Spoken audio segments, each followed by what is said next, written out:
Hello guys, welcome to our new vlog, Devi's Journey.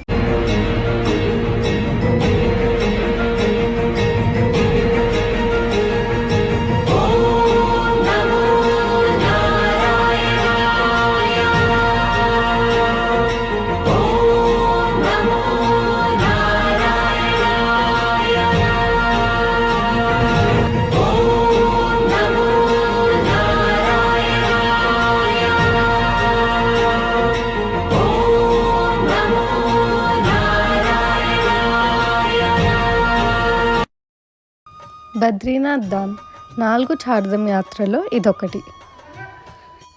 ఈ ఆలయం ఉత్తరాఖండ్లోని చమోలి డిస్ట్రిక్ట్లో ఉంది. ఈ క్షేత్రంలో మనం విష్ణుమూర్తి స్వామిని బద్రీనాథుడిలాగా దర్శించుకోవచ్చు. ఈ క్షేత్రం అలకనంద నది తీరాన విష్ణుమూర్తి స్వామి మొదటిగా అడుగుపెట్టిన క్షేత్రం అని భావిస్తారు. ఈ గుడి అక్షయ తృతీయ 2 రోజుల తర్వాత బసంత్ పంచమి నాడు ఈ గుడిని తెరుస్తారు. మళ్ళీ దివాళీ 5 రోజుల తర్వాత ఈ గుడిని మూస్తారు. చలికాలంలో ఈ గుడిని 6 మాసాల వరకు మంచు ఎక్కువ కురవడం వల్ల మూసేస్తారు. మేము ఫస్ట్ డెహ్రాడూన్కి వెళ్ళాము. డెహ్రాడూన్లో అక్కడ మా బాబాయ్ వాళ్ళ ఇంట్లో ఒకరోజు స్టే చేసి అక్కడ నుంచి ఒక వ్యాన్ మాట్లాడుకొని డెహ్రాడూన్ నుంచి ఫస్ట్ కేదార్నాథ్కి వెళ్ళాము. కేదార్నాథ్ నుంచి బద్రీనాథ్కి 213 కిలోమీటర్స్ వెళ్ళాము. సో బద్రీనాథ్ వచ్చేస్తే మీరు వ్యాన్లో డైరెక్ట్గా గుడి వరకు వెళ్ళొచ్చు. అదే కేదార్నాథ్ అయితే మీరు ట్రెక్ అన్న హార్సెస్ అన్న తీసుకోవాలి. సో కేదార్నాథ్ గురించి వ్లాగ్ మొత్తం ఆల్రెడీ చేసి మేము ఛానల్లో పోస్ట్ చేసాము. సో చూడండి వాళ్ళు అది కూడా చూడండి. కింద డిస్క్రిప్షన్లో నేను లింక్ని మెన్షన్ చేస్తాను. మనకి బద్రీనాథ్కి వెళ్ళే దారిలో మనకి 3 ప్రయాగులు దర్శించుకోవచ్చు. మొదటిగా వచ్చేస్తే రుద్రప్రయాగ్లో అలకనంద ఇంకా మందాకిని నది సంగం ఉంటుంది. మళ్ళీ కర్ణప్రయాగ్లో వచ్చేసి పిండార్ నది ఇంకా అలకనంద నది సంగం చూడవచ్చు. విష్ణుప్రయాగ్లో వచ్చేసి అలకనంద ఇంకా గంగా నది సంగంని దర్శించుకోవచ్చు. శ్రీమన్నారాయణ నారాయణ హరే హరే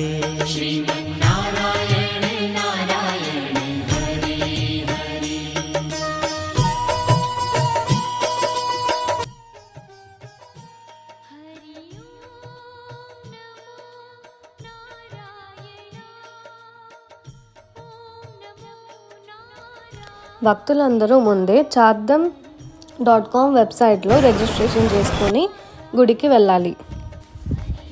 గుడి దగ్గర మనకి తప్త్ కుండ్ అని చెప్పి ఉంటుంది. ఇది ఇక్కడ వేడి నీళ్ళు ఉంటాయి. అలకానంది ఎంత చల్లగా ఉంటుందో ఈ తప్త్ కుండ్లో నీళ్ళు అంత వేడిగా ఉంటుంది. భక్తులందరూ తప్త్ కుండ్లో స్నానాలు చేసుకొని దర్శనానికి వెళ్ళాలి. 8వ శతాబ్దంలో శ్రీ ఆదిశంకరాచార్యులు ఈ ఆలయాన్ని కనుగొన్నారు. పురాణాల ప్రకారం శ్రీ మహావిష్ణు స్వామి ఈ చోట ఎన్నో సంవత్సరాల నుండి తపస్సు చేస్తున్నారు. స్వామివారిని ఎండ ఇంకా చలి నుంచి కాపాడడానికి లక్ష్మీదేవి మాత రేగి చెట్టులా మారి నీడను ఇచ్చారు అంటారు. రేగి చెట్టుని సాంస్క్రిట్లో బద్రీ అంటారు. అందుకనే ఈ ఆలయానికి బద్రీ విశాల్ మరియు బద్రీనారాయణ అని పేరు వచ్చింది. విష్ణువు 108 గుడిలో ఇది మొదటి గుడి ఇంకా విష్ణుమూర్తికి ఇష్టమైన గుడి. గర్భగుడి లోపల మనకి శ్రీ బద్రీనారాయణుడు, లక్ష్మీమాత, గరుడ, ఉద్ధవ, కుబేర, నారద మరియు నారాయణ స్వాములను మనం దర్శించుకోవచ్చు. గుడి 6 మాసాలు మూసిన నారాయణ స్వామిని మనం జోషిమఠ్లో ఉన్న నరసింహస్వామి గుడిలో పెట్టి అక్కడ పూజలు అందుకుంటారు. గుడి మూసేటప్పుడు అఖండ దీపాన్ని వెలిగిస్తారు. 6 మాసాల తర్వాత అఖండ దీపం అలానే వెలుగుతూ ఉంటుంది.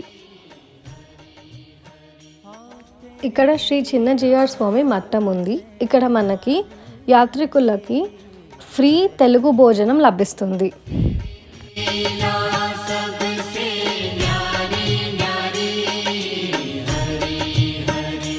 భజమన్ నారాయణ నారాయణ హరే హరే. బద్రీనాథ్కి సమీపంలో ఉన్న ఒక పవిత్రమైన ఊరు మానా గ్రామం. సో ఈ గ్రామం విశేషాల గురించి మనం మళ్ళీ నెక్స్ట్ వీడియోలో కలుసుకుందాం. Until then bye bye.